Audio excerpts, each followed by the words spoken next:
Om Swastiastu. Assalamualaikum warahmatullahi wabarakatuh. Salam, nama budaya, salam kebajikan, salam NKRI. Baik sahabat Cahaya Dharma dimanapun berada, kali ini saya sudah bersama Bapak narasumber. Kali ini kita akan mendiskusikan mengenai wacana yang dikumandangkan oleh Ibu Desa Made Dharmawati SPDMM. Nah, ada beberapa hal yang kurang enak terdengar di telinga. Oleh karena itu, supaya hal ini tidak berlarut-larut, mungkin mengganggu pikiran dan bahkan dalam segala aktivitas kita selalu teringat dengan kata-kata itu, sebenarnya sih sakit hati juga ya, sehingga kita datang ke sini. Jadi di sini ada beberapa hal. Yang pertama itu ada di situ dinyatakan pada Ibu Made mengenai Hindu itu mengenal banyak Tuhan, ya, banyak Tuhannya. Termasuk dia juga mengatakan bahwa bingung dengan Trimurti, ada Brahma, Wisnu, Siwa, dan bahkan di situ juga ada hal yang lucu terdengar. Beliau mengumandangkan hal itu, ada juga kekeliruannya, Brahma, Wisnu, Siwa, pencipta, pelebur, dan pemelihara. Dari situ saja sudah salah. Mungkin untuk lebih jelasnya langsung saya serahkan kepada Bapak narasumber untuk memberikan pencerahan atau meluruskan hal tersebut. Terima kasih. Om Swastiastu. Assalamualaikum warahmatullahi wabarakatuh. Salam, nama budaya, salam kebajikan.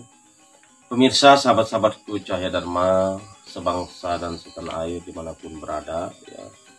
Jadi ini sudah viral ya. Sudah viral. Artinya mungkin sudah banyak kawan-kawan juga yang lainnya mengklarifikasi ya terkait pernyataan atau wacana yang dikumandangkan oleh Ibu Desa ya. Desa Made. Jadi dari sini kita sebenarnya tidak usah terprovokasi. Ya. Kita itu damai. Karena semua agama mengajarkan tentang kebaikan, mengajarkan tentang kebenaran. Tidak ada agama yang mengajarkan hal-hal yang tidak baik. Bahkan apa ini sengaja tidak tahu atau gimana, kita di Indonesia ini bukan hanya satu agama, tapi bermacam-macam agama ya. Ada agama Hindu, Islam, Kristen ya, Katolik ya, Buddha, Konghucu dan lain. Dengan culture yang berbeda.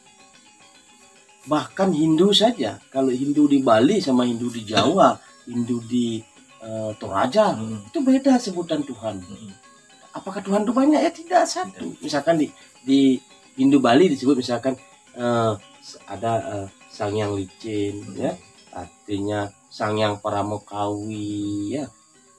Di Jawa ada misalkan Sang Hyang Gusti Pramesti, ya, seperti itu. Di Hindu Toraja ada sebutannya, sebutan Tuhan ya. Apapun sebutannya ya tetap tujuannya itu Tuhan itu sendiri, satu Tuhan itu dengan sebutan yang berbeda. Jadi di sini ya perlu kita luruskan ya, supaya tidak bengkok-bengkok. Artinya dalam agama Hindu, kalau sloka yang menyatakan bahwa Tuhan itu satu, tunggal, tidak ada duanya, banyak slokanya. Satu Rigveda saja itu sampai ada beberapa mandala itu. Dan seterusnya. Ya. Ini saya kutip dari salah satu Rigveda Mandala 1 Sukta 164 Mantra 46 supaya dia baca. Ya, ada disebut di sana Ekam Sadwipra Bahudawadanti Agniyanam Matariswanam, yang artinya Tuhan itu hanya satu adanya. Tidak ada duanya. Para risi, para orang arif bijaksana menyebut dengan banyak nama. Seperti dalam Hindu disebut dengan Agni, ada Yama, Matariswanam, satu. Berikut dalam Upanishad ada juga disebut. Ya. Ekam Ewam Adityam Brahman. Tuhan itu satu, tidak ada duanya. Dalam Narayana Upanishad disebutkan juga. Narayana Nadwityasti Kascit, yang artinya Narayana, Tuhan itu Tidak ada duanya. Inilah yang kita sembah. Inilah yang kita puja. Tuhan itu satu. Jadi kalau dikatakan dalam hidup Tuhan itu banyak, dapat sumbernya dari mana? Iya. Ya, artinya belajarlah yang benar. Ya, apalagi seorang yang mempunyai kualifikasi pendidikan berbicara hal-hal yang seperti itu. Jadi janganlah menafsirkan sesuatu dengan pola pikir atau paradigma sendiri tanpa memahami isi daripada sebuah agama itu. Sebenarnya sih banyak sekali hal-hal yang dikumandangkan oleh beliau yang membuat kita sakit telinga ya mendengarkan. Kemudian beliau juga sempat mengatakan bahwa di Bali itu seolah-olah kita tuh menyembah patung, menyembah pohon, menyembah berhala gitu. Apalagi yang mengatakan sampai di Bali banyak setan gitu. Menurut tanggapan Bapak narasumber seperti apa? Inilah sudah sering kita dengar ya pertanyaan-pertanyaan seperti itu, tapi tidak boleh kita menjawab dengan emosi. Ya. Artinya perlu diluruskan, apalagi dia sebelumnya adalah beragama Hindu. Ya. Dia darah daripada neneknya, orang tuanya adalah darah Hindu, beragama Hindu. Ya. Sekarang selama dia beragama Hindu, lalu kemana? Ya kan, sehingga memberikan sebuah wacana seperti itu. Ya, perlu diketahui, Hindu bukanlah agama yang kaku, karena sifatnya fleksibel. Pemujaan Tuhan dalam Hindu tidak harus seragam, tidak harus menggunakan mantra-mantra Sanskerta saja. Kalau kita tidak tahu, ya bisa juga dengan menggunakan bahasa Bali, bahasa ibu, ya bisa menggunakan bahasa Jawa sesuai dengan adat dan Hindu itu berkembang di mana, karena culture-nya berbeda. Niat kita, iya, yang penting niat dan ketulusan yang terpenting ya. Sekarang kalau kita menganalogikan ini ya, saya jelaskan. Misalkan kalau ada seseorang yang mencintai contoh Presiden pertama Indonesia ya, Bapak Insinyur Soekarno, tapi tidak pernah bertemu ya. Tapi dia bisa mencari sosok-sosok Presiden Soekarno itu melalui foto, melalui rekaman video ya, maupun melalui buku-buku ya. Yang sekarang yang terpenting, apakah dia dengan melihat foto-foto, buku-buku itu dia memuja Soekarno? Bukan, tentu tidak seperti itu. Di sini adalah bagaimana dia bisa tahu sebuah jalan untuk mengetahui Soekarno ya, yang dia kagumi melalui fotonya. Nah, sama juga dengan patung-patung, ada patung itu, apakah kita terlintas di benak kita itu patung? Bukan, tapi bagaimana kita menggunakan manusia sebagai makhluk pikir, rasio seni ya, melalui hasil cipta rasa karyanya, melalui patung itu yang sudah melalui proses upacara. Semua pembuatan patung apapun itu ya menggunakan sarana-sarana yang ada di alam, yang diciptakan oleh Tuhan. Tuhan meresapi segala ciptaannya. Semua agama menggunakan simbol dalam pemujaan dengan sebutan yang berbeda-beda ya. Artinya dalam Bhagavad Gita ini ada disebut dalam Adhyaya 4 sloka 11 disebutkan ye yata ya, ye yata mam prapadyante tam tataywa bajami aham mama parta murta tante manusia parta sarwawa, yang artinya dengan jalan manapun yang kita tempuh untuk memuja Tuhan ya, aku akan memberinya, Tuhan akan memberikan anugerah yang setimpal. Semua orang yang mencariku, mencari Tuhan dengan berbagai jalan, ya bisa. Yang penting di sini adalah niat dan ketulusan itu. Nah, ini mengenai ucapan beliau yang mengatakan bingung dengan Trimurti itu, Brahma, Wisnu, Siwa. Mungkin dari situ beliau juga menganggap bahwa itulah dasar beliau mengatakan Tuhan itu banyak ya. Iya. Jadi mungkin di situ bisa diluruskan juga kepada Bapak narasumber supaya teman-teman mungkin dari umat lain atau dari umat kita sendiri yang belum paham khususnya tentang Hindu itu bisa mendapatkan pencerahan istilahnya. Ya. Artinya konsep Trimurti ini dia memang sudah tidak tahu tapi memberikan asumsi yang terlalu berlebihan bahkan mengada-ngada. Iya, bahkan keliru ya. Iya, keliru. Trimurti ini ada tri artinya 3. Murti itu artinya kekuatan. Tuhan mempunyai kekuatan mencipta, disebutlah Brahma. Tuhan mempunyai kekuatan memelihara, disebut dengan Wisnu. Tuhan mempunyai kekuatan memperalina, mengembalikan semua isi alam, disebutlah dengan Siwa. Artinya inilah konsep lahir, hidup, dan mati, disebut dengan upeti, stiti, pralina. Dengan fungsi yang berbeda, nama pun otomatis berbeda. Karena para orang arif bijaksana kita membedakan juga. Misalkan contoh sederhana, di rumah kita dengan anak tidak mungkin dipanggil kita punya nama. Misalkan Pak Wayan dipanggil sama anaknya Wayan, tidak mungkin. Pasti dipanggil ayah, bapak, ya, atau papa. Ya. Dengan istri tidak mungkin dipanggil lain-lain, pasti dipanggil misalkan kakanda, seperti itu. Dengan teman juga bisa dipanggil Wayan, dengan siswa kita di sekolah dipanggil Pak Guru. Dengan sebutan yang karena fungsi kita berbeda. Ya. Apakah baru dengan nama yang berbeda orangnya berbeda? Tidak, satu itu. Artinya hal sederhana. Apakah hal-hal begini terlalu mendalam kita harus jelaskan ya?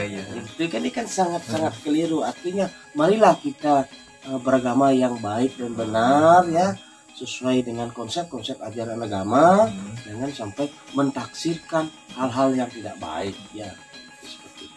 Ya, bahkan juga beliau sempat mengatakan mengenai yang pengabenan ya. Katanya beliau merasa takut ketika jalan di alun-alun, nonton bola. Beliau melihat ada orang di aben, dibakar, sampai keringat dingin, ketakutan. Dan menganggap bahwa orang di aben itu hanya dibakar begitu saja, tidak mempunyai arti apa-apa. Dan sempat juga disinggung bahwa di Bali kok pakai sajen, di India tidak pakai sajen. Dari situ mereka sudah, beliau seolah-olah menganggap bahwa tidak ada barangkali kesinkronan. Ya, inilah kalau pemahamannya kurang ya, tidak tahu, bahkan ini namanya istilahnya namanya sok-sok tahu. Ya, artian sok-sok tahu ya. Artinya upacara ngaben ini adalah mempunyai makna itu mengembalikan ya unsur Panca Mahabhuta. Panca Mahabhuta itu adalah unsur pertiwi ya, bayu, teja ya, akasa itu, eter itu ya, itu semua 5 unsur Panca Mahabhuta ini dikembalikan. Ya. Artinya mengembalikan roh leluhur orang yang meninggal ini ke tempat asalnya, yaitu Tuhan itu sendiri. Karena manusia terbentuk dari lapisan 5 unsur ini yang dikenal unsur dengan unsur Panca Mahabhuta. Ada unsur padat, unsur udara dalam diri, ya, unsur panas, ya, unsur tenaga, semua ada di sini, ya, dari padatnya, bayu itu udaranya, unsur airnya, unsur panasnya, ya, unsur rongga ruang, ya, atau disebut dengan akasa itu, ya. Tanpa unsur Panca Mahabhuta manusia tidak akan bisa itu ya. Ini yang perlu disadari, ini adalah kembalian unsur ini, unsur-unsur Panca Mahabhutanya ini ya, supaya lebih cepat pemrosesnya ya, melaluilah proses upacara ngaben. Karena orang yang ngaben itu adalah rohnya sudah tidak ada, sudah pergi ya. Artinya yang ada adalah badan ini saja yang sudah tidak bernyawa ya. Karena roh ini kan tidak mati, dia akan mempertanggungjawabkan perbuatannya di dunia ini sesuai dengan karma baik atau buruk ya. Inilah yang akan menentukan kualitas kelahirannya berikutnya. Intinya walaupun tidak dibakar, kalau misalkan karmanya sudah buruk ya tetap juga. Iya, artinya proses upacara agama itu, apapun itu mempunyai proses yang berbeda, tidak bisa sama. Ibarat taman saja, kalau hanya ada satu jenis bunga, bisakah taman itu dikatakan indah? Tidak bisa. Ya, pasti dengan beraneka warna, beraneka jenis, baru bisa dikatakan taman ini indah. Itulah namanya keberagaman, ya, menjadi satu. Ya. Makanya disebutlah dalam masa seorang yang sudah berpendidikan tahu dengan slogan daripada Negara Kesatuan Republik Indonesia dalam Kitab Suta Somas jelas disebutkan Bhinneka Tunggal Ika, berbeda-beda tapi tetap satu. Tanhana Dharma Mangruah, tidak ada kebenaran yang kedua. Ya. Jadi intinya di sini segala proses atau yang ada di umat Hindu itu khususnya tidak ada istilahnya istilahnya Hindu mengakal-akali ya, seperti yang diwacanakan oleh Ibu Mas. Sangat keliru ya. Semua kegiatan atau proses itu langsung dibilang mengakal-akali. Kan tadi sudah dijelaskan mengenai prosesnya. Nah kemudian tadi pengabdian kan sudah.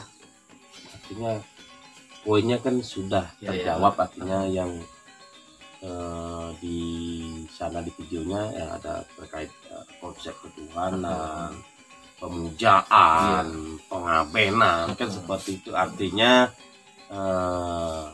intinya adalah mari kita laksanakan keyakinan kita masing-masing ya, jangan sampai memecah belah, karena kita adalah satu kesatuan, negara kesatuan Republik Indonesia dengan bermacam agama, bermacam suku, ras ya, culture yang berbeda-beda.